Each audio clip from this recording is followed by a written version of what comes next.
Hello, welcome back to Halftime TV. Norando Brown here, your host, and today I'll be discussing statistics in team sports. But before we get to it, let me thank our sponsors, RS Sports Store, telephone number 889-2969, RS Sports Store, get in the game. You can follow them as well on Instagram at RS Sports Store.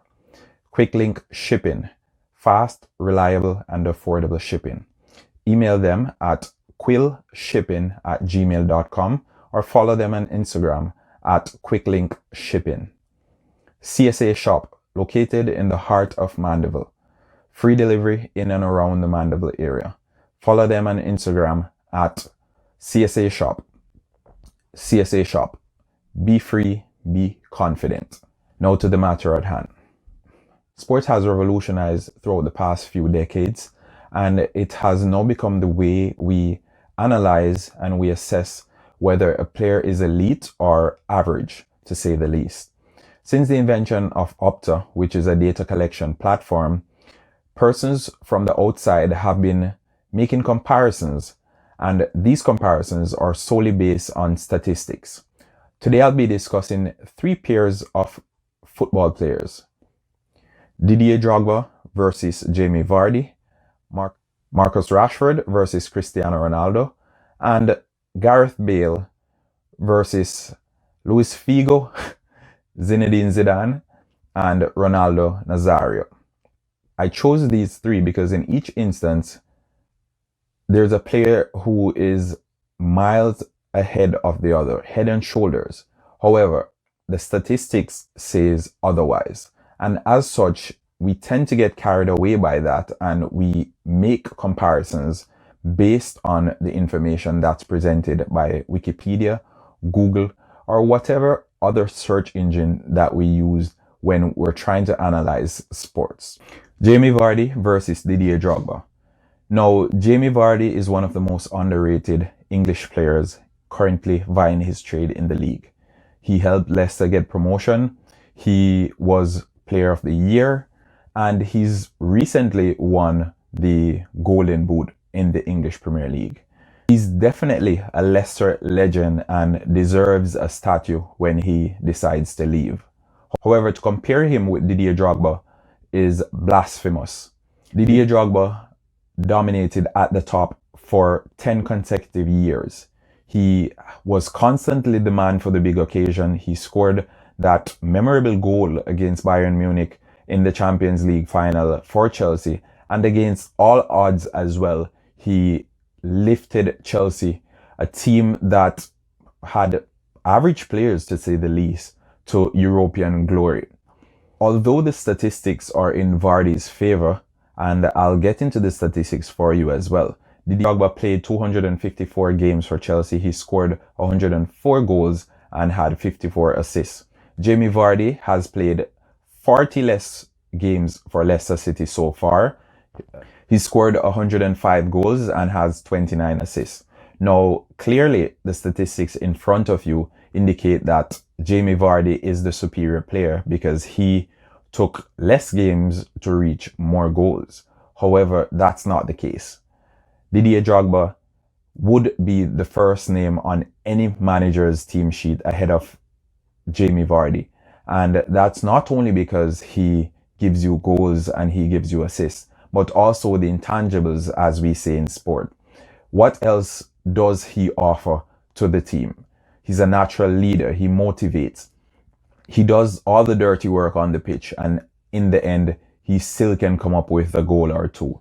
Didier Drogba, in my opinion, is a better player than Jamie Vardy, regardless of what the statistics may indicate. The second case in point is Marcus Rashford versus Cristiano Ronaldo. Now, this one is a bit different, as it's somewhat chalk to cheese, some may say. After 127 games, Marcus Rashford had 37 goals and 18 assists. Cristiano Ronaldo, on the other hand, had 34 goals and 22 assists.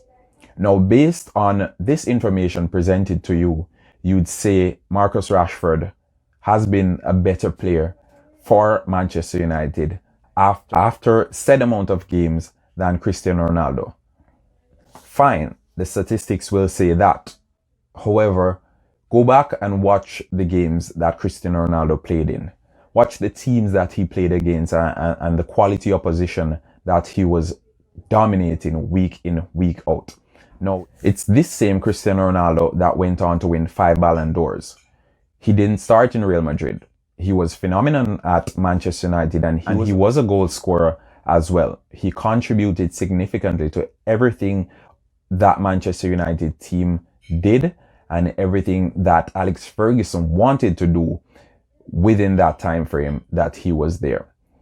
Is Marcus Rashford a better player than Cristiano Ronaldo? No.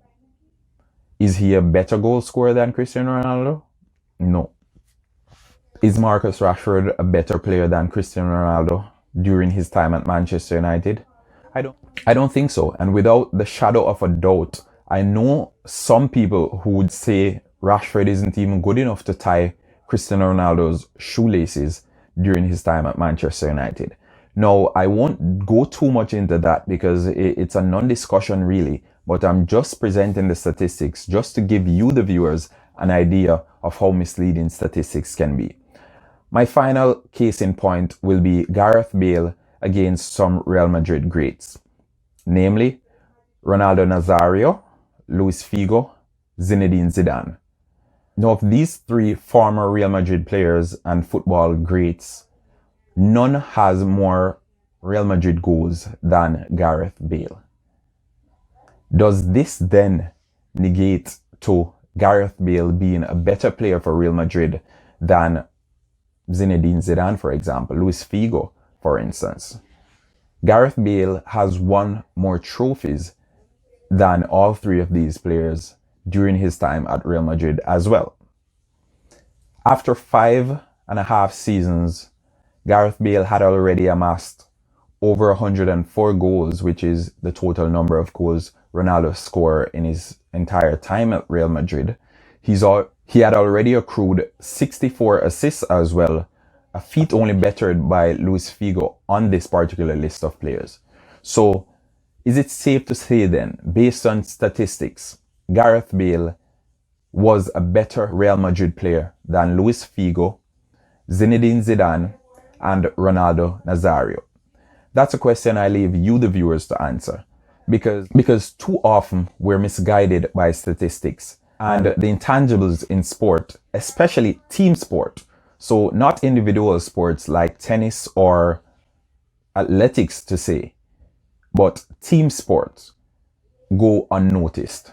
In an interview a few years ago, Sergio Ramos, one of the elite defenders in the world at this point, indicated that he wasn't interested in individual awards, because had he been interested in those awards, he would have chosen tennis instead of football.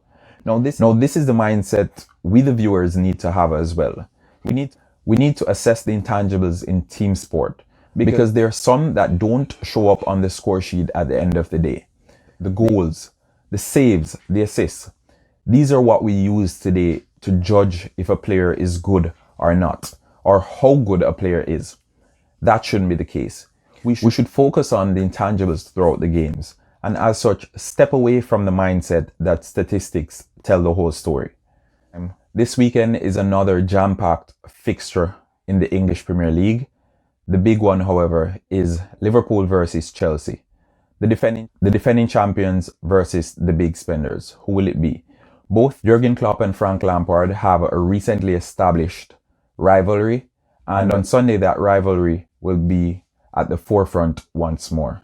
Will it be Frank Lampard and his big money signings, or will it be Jurgen Klopp and his resolute machinery? Leave your predictions in the comment section for that game, as well as the 9 other games that we have this weekend, for 50% off your next purchase of any sporting apparel from RS Sports Store. Follow them on Instagram as well at RS Sports Store. Thanks. Norando Brown here saying thanks for tuning into Halftime. Until next time.